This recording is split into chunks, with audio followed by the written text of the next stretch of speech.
ব্যাপার যেটা হলো, যখন শাহবাগ চলে তখন আমার ডিপার্টমেন্টের চেয়ারম্যান ম্যাম, নাম বললে অনেকেই চিনবেন, উনি বাংলাদেশের একজন প্রথিতযশা বুদ্ধিজীবীর ওয়াইফ, দুজনেই বুদ্ধিজীবী।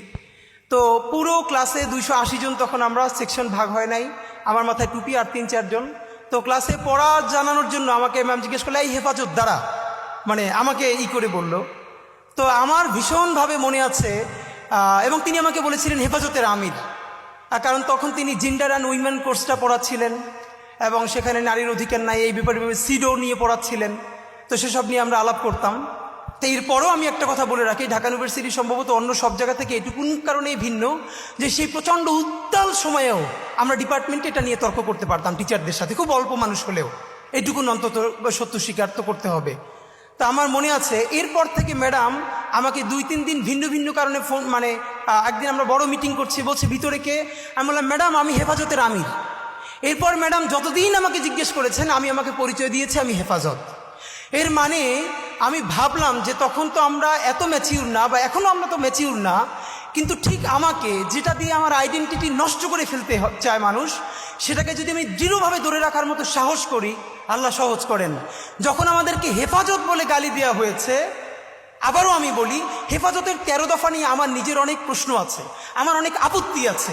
এই সমস্ত আপত্তি একপাশে রেখেই আমি বলেছিলাম, প্রকাশ্য দিবালোকে শিশু থেকে শুরু করে বৃদ্ধ মানুষকে ঢাকায় ডেকে চতুর্দিক বন্ধ করে ঘন্টার মধ্যে 1.5 লক্ষ বুলেট ছুড়ে গণহত্যা করা যাবে না, এবং এটা গণহত্যা। এই গণহত্যাকে গণহত্যা বলে বলতে পারবার যে হিম্মত অল্প কিছু মানুষের ছিল।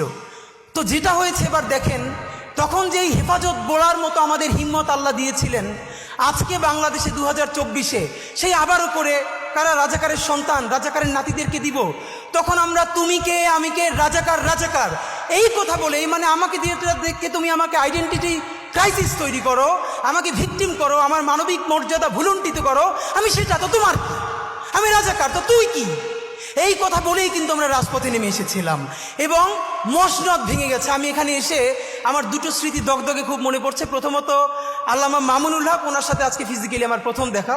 ওনাকে দেখে আমার যেই স্মৃতিটা মনে পড়ছে, ওনারও মনে আছে কিনা জানি না, কয়েক বছর আগেও মনে হয় 2 বছর আগে ওনাকে যখন জেলে নিয়ে আসলো, উনি জেলের যে জেলখানার যে গাড়ি, তো ওনার মাদ্রাসার জামিয়া রহমানিয়ার বেশ কিছু ছেলেরা খুব ভোরে সম্ভবত বোখারি শরীফ বুকে নিয়ে ওখানে লাইনে দাঁড়িয়েছিলেন, তারা তাদের উস্তাদের কাছে বোখারির সবক নিতে চান।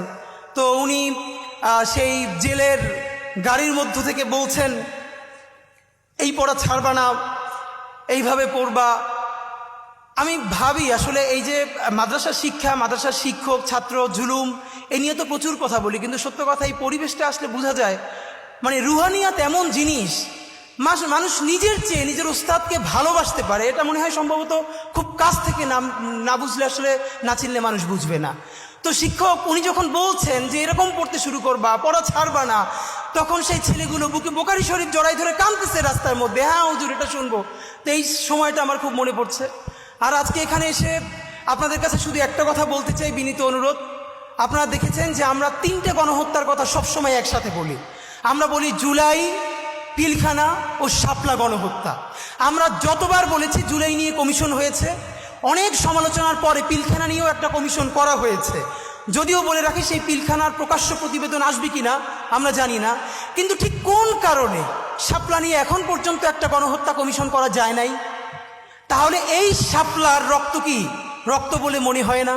শাপলার মানুষের মাথায় টুপি, মুখে দাড়ি, তারা অনেকে গরিব, তারা প্রান্তিক, পশ না, আরবান মিডল ক্লাস না, তাদের তকতকে কোনো প্রতিষ্ঠান নাই, মানে এই জন্য কি সে নাগরিক হয়ে উঠতে পারে নাই?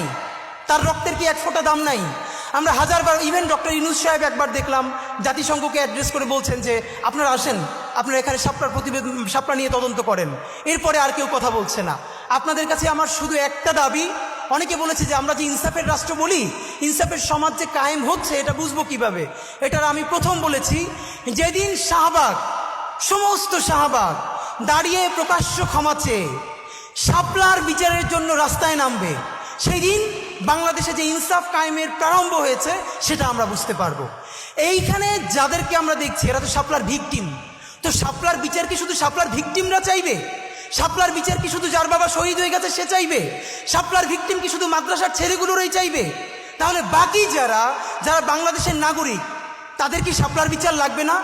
আমরা শাপলার বিচার চাই না বলেই তো এই আবার আমাদের হুজুরেরা তারা অনেক সময় অন্য বিচার চায় না, এবং আমরা তখন বলি তারা কেন আমাদের পক্ষে কথা বলে না। এই বিভাজন ভেঙে শাপলা গণহত্যার জন্য কমিশন করতে পারতেই হবে আমাদেরকে। আমি আপনাদের কাছে বিনীত অনুরোধ করে যাই আজকে এই এবং আমি সত্য কথা বলি, প্রথম দিক থেকে আমার ভীষণ মন খারাপ।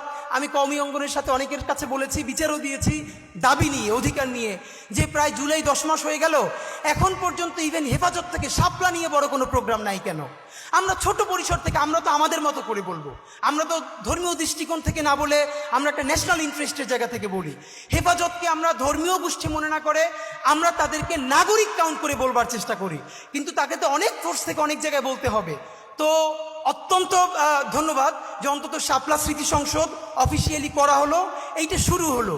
গণহত্যার বিচার শুরু না করা পর্যন্ত শাপলা স্মৃতি সংসদ বন্ধ করা যাবে না, এটা আপনাদের প্রতি আমাদের বিনীত অনুরোধ। নাম্বার 2, এইখানে যত আলেম ওলামা আছেন, এই আলেম ওলামারা তো থাকবেই, কিন্তু শাপলার বিচারের জন্য আমরা বাংলাদেশের ইউনিভার্সিটির ইভেন আমার টি শার্ট পরা বোনদেরকে পর্যন্ত রাস্তায় দেখতে চাই। কারণ শাপলার বিচার যদি না হয় তাহলে পিলখানার বিচারও কিন্তু হবে না, এটা আপনাদেরকে বলি।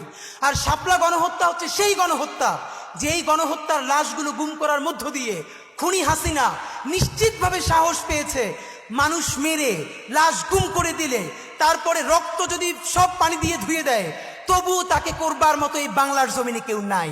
এই সাহসে শাপলা থেকে জুগিয়েছিল আল্লাহর অসীম কৃপা। আপনি ভাবেন 1 যুগ হয় নাই, যে বলেছিল রং মেখে শুয়েছিল। আমি নিজে শাপলা চত্বরে আপনাদের বিকেলের দিন হঠাৎ করে ভ্যানের উপরে 4টা লাশ, একদিকে প্রচন্ড গুলি, একদিকে জানাজা, কোথায় যাব কোনো ঠিক নাই। এই গল্প অনেক জায়গায় বলেছি। তো আমরা আপনাদের কাছে বিনীত অনুরোধ, বিশেষ করে আল্লামা মামুনুল হক, আপনার কাছে আমরা বলতে চাই, আমাদের ছোট জায়গা থেকে আমরাও আপনাদের সাথে থাকতে চাই। এর পরের প্রোগ্রাম আমরা দেখতে চাই গুলশানের ওয়েস্টিন অথবা কোনো 5 স্টার হোটেলে আপনারা শাপলার যত ডকুমেন্টেশন আছে, আপনারা অন্তত 51 জন শহীদের তালিকা দিয়েছেন, 51টা পরিবার, তাদের প্রত্যেকের ডকুমেন্টেশন ইংলিশে এবং আরবিতে করে যতগুলো এম্বাসি আছে প্রত্যেক রাষ্ট্রদূতকে দাওয়াত দিয়ে এরপরে 5 স্টার হোটেলে প্যারালালি ইংলিশে এবং আরবিতে ব্রিফ করতে হবে খুনি হাসিনা দিল্লির সহযোগিতায় কিভাবে বাংলাদেশে গণহত্যা চালিয়েছে। যতক্ষণ না পর্যন্ত বাংলার জমিনে শাপলা গণহত্যার বিচার হবে ততদিন জুলাই চলবে। বাংলাদেশ জিন্দাবাদ, ইনকিলাব জিন্দাবাদ। ধন্যবাদ শরীফ ওসমান হাদি ভাইকে, অত্যন্ত গুরুত্বপূর্ণ আলোচনা তিনি আমাদের সামনে এনেছেন।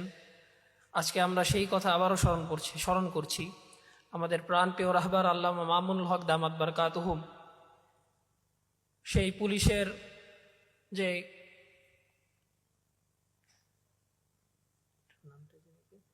প্রিজন ভ্যান থেকে আমাদের উদ্দেশ্যে যে বলেছিলেন যে অসত্যের কাছে মাথা নত করবে না। তো আলহামদুলিল্লাহ আমরা এই চেতনা নিয়ে বড় হচ্ছি।